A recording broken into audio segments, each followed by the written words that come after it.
Electrons and positrons forced through an entire solar system at high density, would that change the way that we, the human species, thought? And if you knew these particles were inbound, would you try to put up a protective grid to either bounce them off or nullify them as they come through? Cosmic radiation management, small particulate metals dispersed into the atmosphere through aircraft. I think some people call it geoengineering, but is it possibly cosmic radiation management to stop the upgrade that would be naturally sweeping through the solar system?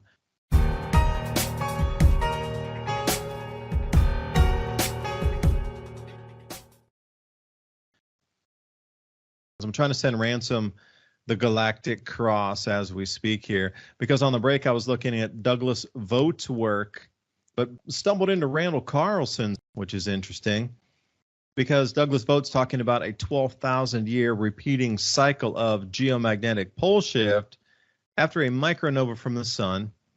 And the current space program was all about looking for signs of these glass spherules that had pounded in enormous amounts of, well, the planets on the inner solar system at least, and further out into Mars, etc. But that's why the moon mission was there. It was just to go up and take samples to see if indeed there were the glass spherules that were also on the moon, because that would indicate that the nova had indeed occurred across the entire solar system.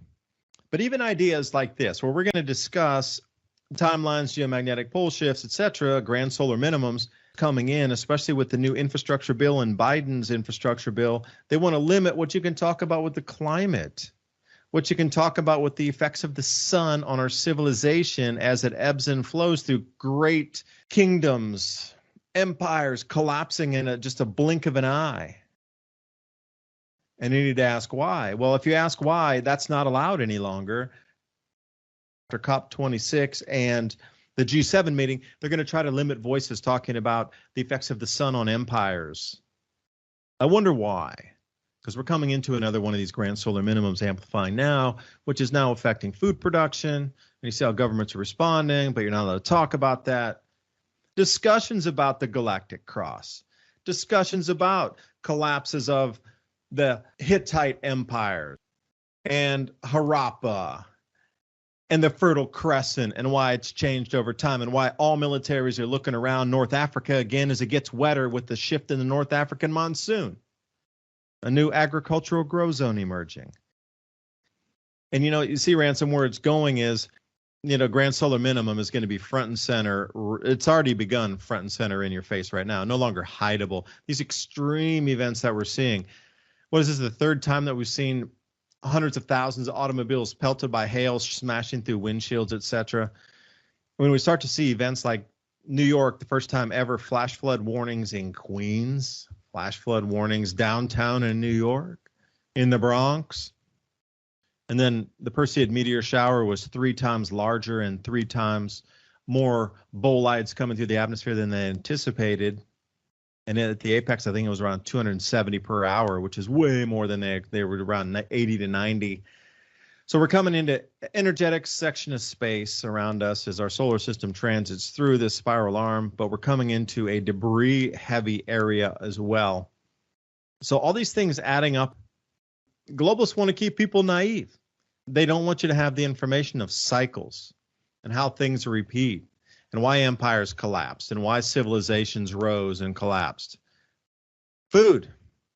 And if you can get it on the cycle and you can find out what's happening next, Douglas Vogt's work up here at Diehold Foundation, he's been going at it for quite some time, and I was trying to find the full list of geomagnetic reversals that he has put into play here. It seems to happen on a regular 12,000-year cycle. Although the academia that you look around, bumblehead universities, they'll say, no, it was 780,000 years was the last time there was a reversal. There's many stories through history and through legend that the Earth has reversed its rotation many, many a time. And what causes that to occur? And when you come down to that 0 point where the Earth actually stops, Where is the magnetic field at that point? Because the stories through legends say that there's different types of Earth rotation reversals, and there's different levels of destruction according to the legends. A couple of them only stop for a few seconds, a few minutes. And then the magnetic field locks everything back in and the Earth starts to spin in a different direction. There's a tiny sliver of new coastal areas that pop out. Some new islands are formed, etc.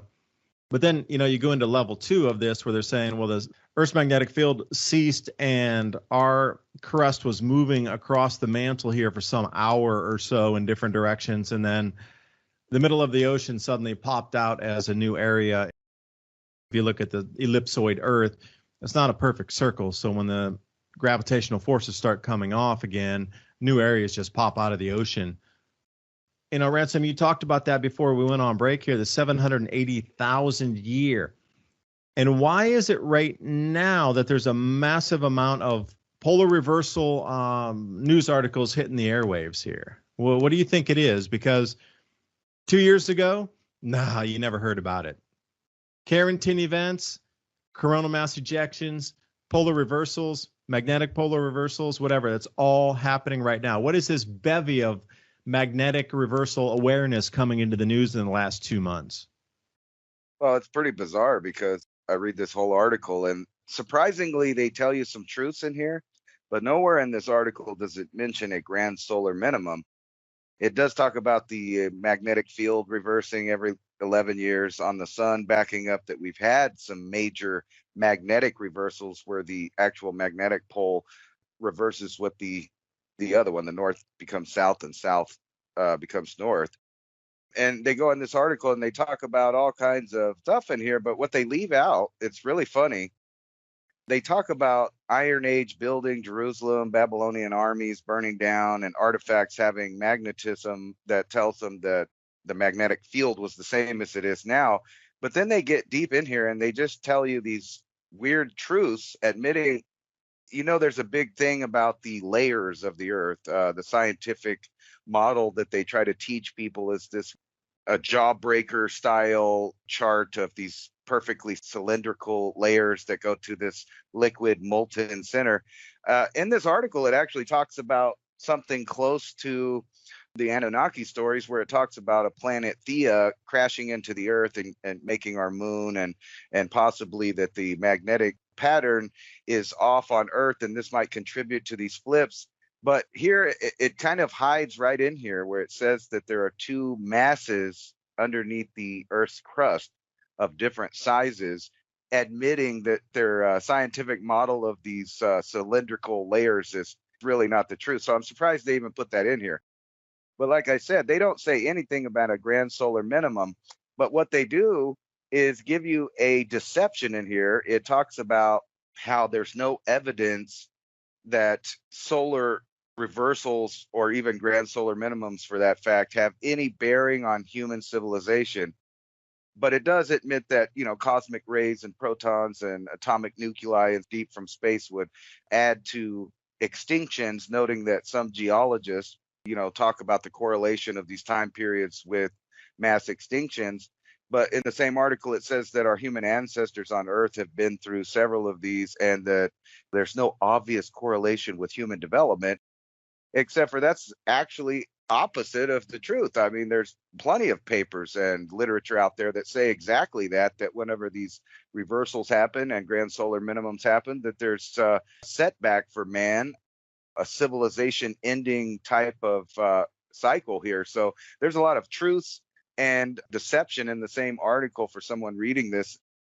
And it is surprising. What I think it is that they're trying to take control of the grand solar minimum narrative by writing articles that send you away from the idea that this thing has happened before, and empires rise and fall because of these things, because it changes the dynamics on the Earth where food output and distribution has changed. And we know that the rulers know this. And I wanted to bring up another thing, and this may be a little far-fetched, but you were talking about, how we're going into a certain frequency, and we're also talking about these magnetic changes at the same time.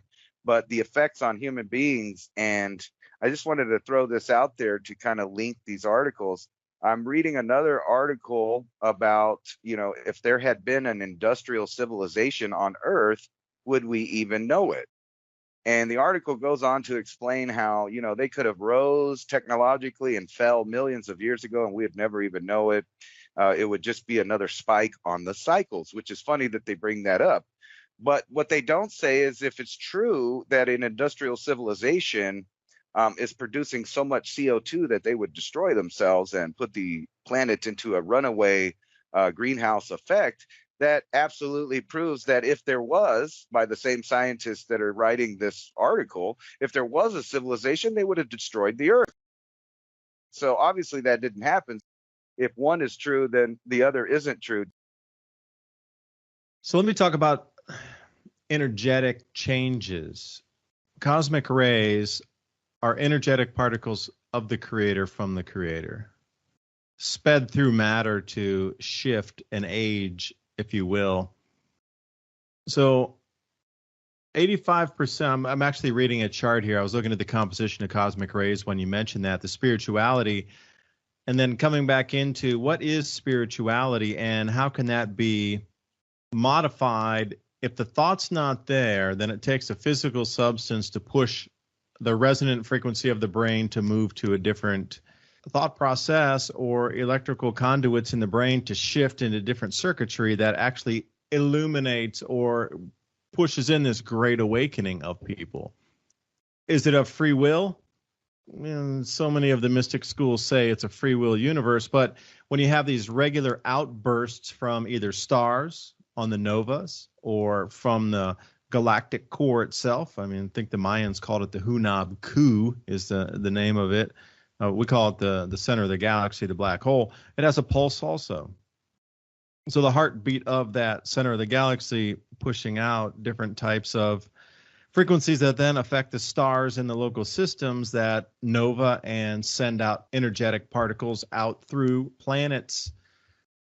So is that free will in itself of being forced into an upgrade, if you will? Or is it just the change of an age, which we're into? We just entered into Aquarius officially, just last year? Look at these cosmic rays here. We got the protons and the alpha particles. But here's the thing, the electrons and the positrons. These are the things that are talking about vibration and frequency. And the heavy nuclei, that's more radiological, but electrons and positrons forced through an entire solar system at high density, would that change the way that we, the human species, thought?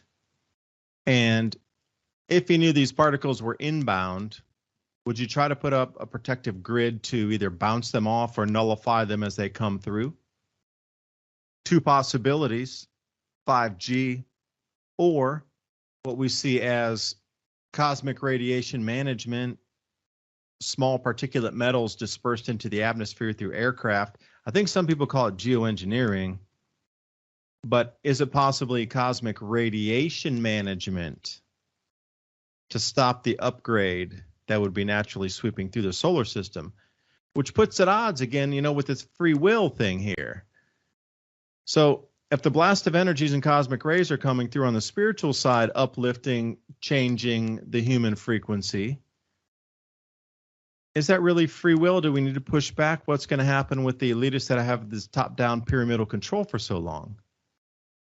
You get into a whole bunch of woo-woo land here of truly what is free will and whatnot, but all these extra mechanisms working through the physical dimension of material space in the third. They don't want to talk about this grand solar minimum because it would give it away, Ransom. It would give it away that there is an ebb and a flow of civilizations based on what? Why did they starve? Why did they rise to greatness? Well, you look back at temperature charts going back 12,000 years, and you start to see the highs of these things where there were higher temperatures, excitation of the sun, a really strong magnetic field, and you could wire in grow seasons for millennia. And then when that would wane, all of a sudden, hey, I thought we were supposed to plant or harvest at this time. It just doesn't work that way anymore. Gee, we're seeing that again right now. And this is why the collapse of great civilizations occurs. They can't grow enough food in a regular plant and harvest date range that they were used to. Plus, there's higher cloud cover. Precipitation moves because the cloud cells move. We got the jet streams moving. The Earth's magnetic field's truly wavering and declining at the moment. So the jet streams aren't going to be locked in place. And when they move, they're going to also affect the cloud cells. But when they start crashing together, we're going to see events like we're seeing across the planet. Massive hail events. Once in a 500-year, once in a 1,000-year rain event. See, these cloud cells, they're already in their own layers, but then two of them smash on top. So you have two giant rivers out of the atmosphere collapsing in on each other. But then the cosmic rays are forming a full new cloud layer from, say, 18,000 feet or so in on top of that. So now you're having three different layers of precipitation smashing and rolling. They call it rivers from the sky for a reason. And you just have to wonder how much of this can be hidden for how much longer. So I would ask you the question, Ransom, because you dissected that article really well. I like the way it went through the flow on that. If you read that article, do you think it would lead you to another breadcrumb that would finally lead you to the grand solar minimum? And once you understood that, you could get more of a picture of why all the dots are happening across the wider scope of our radar screen here?